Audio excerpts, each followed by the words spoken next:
And I remember waking up in ICU,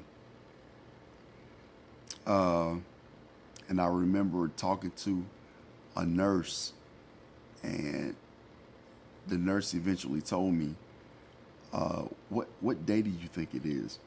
And I told her it's probably January 30th or the 31st. And she told me it was March 15th.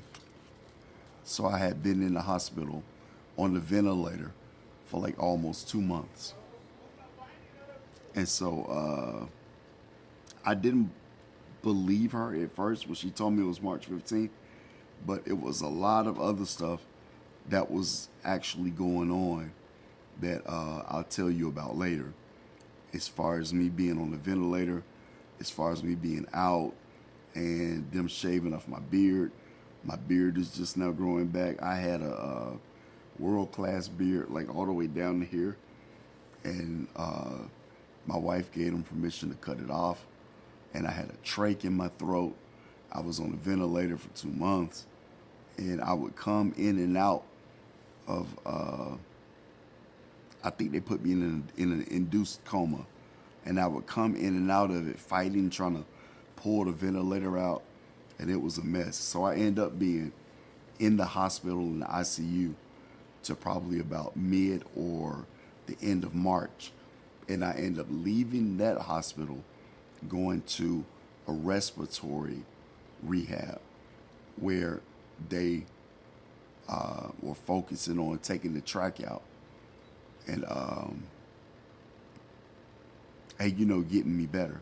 But I still wasn't able to walk because while I was in the hospital, you just get deconditioned being in a bed for that long.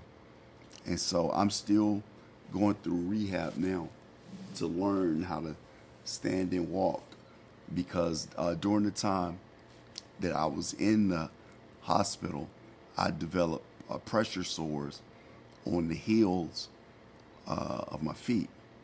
And I think that kind of went unnoticed when I was in the respiratory in rehab facilities.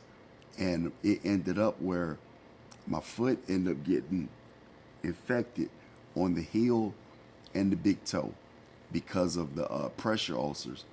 And so it ended up being that it got infected in the bone, and I had to have part of my heel shaved off, shaved down, and I had to have a piece of skin from my leg attached to my heel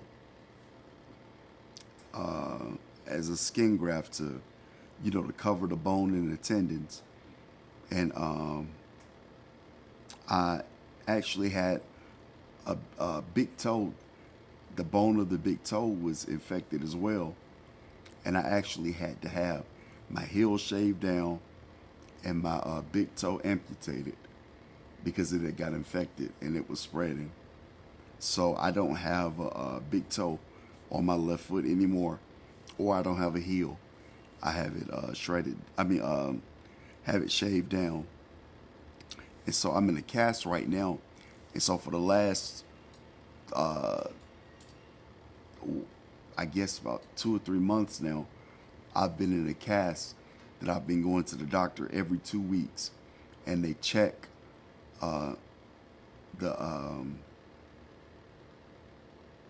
the wound to see how it's healing, because I had a situation where the skin on the graft that they did was healing just fine, and they sent me home and told me I could take a shower and do anything that I could normally do.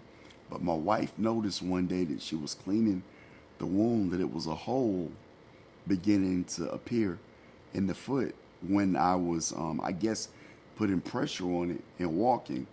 And so she took me back to the doctor, and he agreed that the hole shouldn't be there, and it was turning red, and they wanted to make sure that didn't get infected. So they put me on antibiotics, and they cast the foot or with a leg to cover the wound, And every 2 weeks, they've been checking to see how the wound is going.